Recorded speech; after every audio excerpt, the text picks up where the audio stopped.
जय श्री श्याम। जय जय श्री श्याम। आज की हमारी जो कहानी है वो नोएडा की है।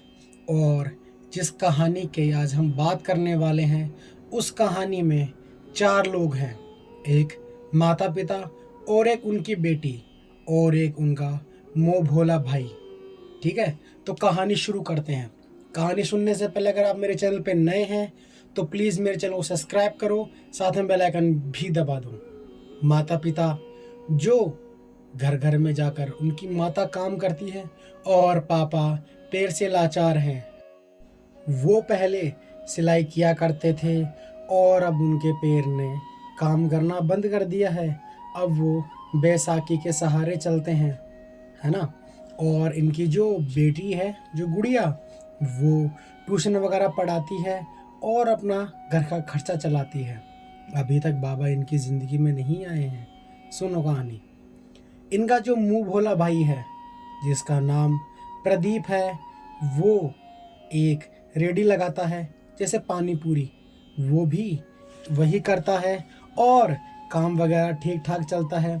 अब जो गुड़िया है वो काफ़ी ज़्यादा परेशान है, क्योंकि घर के अंदर राशन का जुगाड़ भी बड़ी मुश्किल से हो पाता है।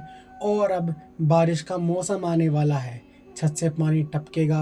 और ये गुड़िया यही सोचकर परेशान हो रही थी। एक दिन गुड़िया ट्यूशन पढ़ाकर अपने उसी मुंह भोले भाई प्रदीप के पास जाती है और कहती है, भैया मैं काफ़ी परेशान हूँ। तभी भाई कहता है, पहले पतासी खा बेटा, उसके बाद में बात करेंगे। भैया ने पतासी खिलाई और फिर पूछता है, हाँ अब बता क्या बात है। तभी गुड़िया कहने लगी, भैया बारिश का मौसम आने वाला है और आपको घर की स्थिति पता ही है। जो प्रदीप उनका भाई है वो कहता है, हाँ बता सही, मुझे पूरी बात बता। तभी वो कहती है, भैया बारिश आ जाएगी और छत से पानी टपकने लग जाएगा। तभी वो कहता है, चल कोई बात नहीं है बेटा, मैं कोई तुम्हारी मदद करता हूँ। भैया ने थोड़े बहुत पैसे जो जोड़ रखे थे वो टेन वगैरह गिरा कर उसकी मरम्मत करा देता है। अब वो समस्या भी ख़त्म हो जाती है। एक दिन वापस वो गुड़िया ट्यूशन पढ़ा रही थी, तभी वहाँ उसका वो मुंह भोला भाई आ जाता है।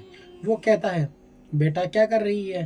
तभी वो कहने लगी, भैया कुछ नहीं, बस ट्यूशन पढ़ा रही हूँ। वो ट्यूशन पढ़ाकर फ्री हो जाती है और बच्चे वहाँ से चले जाते हैं। वो भाई वहीं बैठा था और कह रहा था, बेटा आज चाय नहीं पिलाएगी अपने भैया को। गुड़िया कहने लगी, हाँ भैया बस 5 मिनट रुको, मैं चाय बना कर लाती हूँ। गुड़िया चाय बनाने चली जाती है और वो प्रदीप जो उसका भाई था वो उसके माता पिता के साथ बैठकर बातें करने लगता है। पिता की हालत अब धीरे धीरे ज़्यादा खराब होती जा रही थी।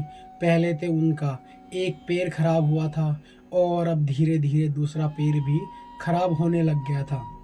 माता उससे कहती है कि बेटा हमें समझ में नहीं आ रहा कि हम क्या करें।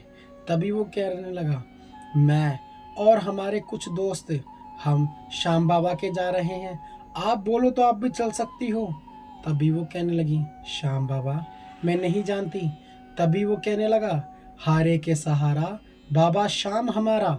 माँ तुम्हें परेशान होने की ज़रूरत नहीं है, एक बार तुम मेरे साथ श्याम बाबा के चलो और वहाँ अपनी अर्जी लगा दो। हर तुम्हारी जो परेशानी है वो दूर होने लग जाएगी। वो कहने लगी, बेटा मेरे पास तो पैसे ही नहीं हैं। तभी प्रदीप कहने लगा, माँ ऐसी कोई बात नहीं है, पैसों के लिए मैं बैठा हूँ ना।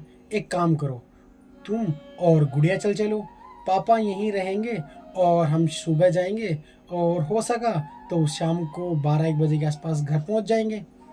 तभी वो कहने लगी, फिर इनका ख्याल कौन रखेगा। तभी वो कहने लगा, आपकी बहू है ना, बहू को यहाँ छोड़ दूंगा।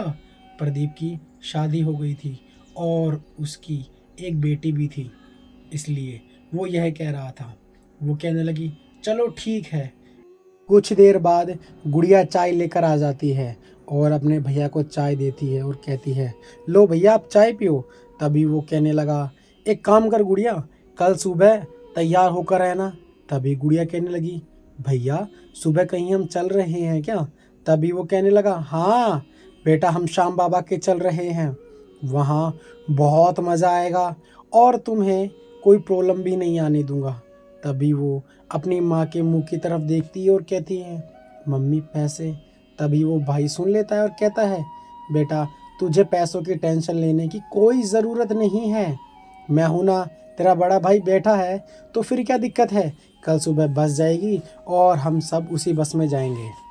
सुबह हो गई थी। प्रदीप बस लेकर वहाँ आता है और गुड़िया को और माताजी को लेकर श्याम बाबा के लिए निकल जाते हैं। यहाँ पहुँचते ही श्याम बाबा को देखकर गुड़िया और माताजी के आंसू नहीं रुक रहे थे। वो फूट फूट के रोने लगे और गुड़िया बाबा से अरदास लगा रही थी कि बाबा हमारी परेशानी दूर करो, हम बहुत ज़्यादा परेशान हैं। माँ भी यही कह रही थी कि इनका जो पैर खराब हुआ है वो बाबा जल्दी से जल्दी ठीक कर दो। यह कहकर सभी के सभी रातों रात वहाँ से दर्शन करके अपने नोएडा आ जाते हैं। वहाँ आकर जो चमत्कार वो देखते हैं उन्हें अपनी आंखों पर यकीन नहीं होता। उनके जो पिताजी थे वो चल पा रहे थे। गुड़िया यह देखकर बहुत ज़्यादा हैरान थी और प्रदीप और उनकी माता तीनों के तीनों बहुत ज़्यादा हैरान थे। वो आंसू बहाए जा रहे थे और उन्हें समझ में नहीं आ रहा था। तभी वो उनके पिता कहते हैं, पता नहीं अचानक से बहू ने मुझे कहा कि आप चाय पी लीजिए।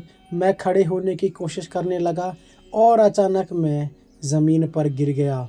बहू ने बड़ी मुश्किल से मुझे खड़ा किया और मैं खड़ा होकर मैंने जैसे ही देखा मेरे पैर अपने आप ही चलने लगे।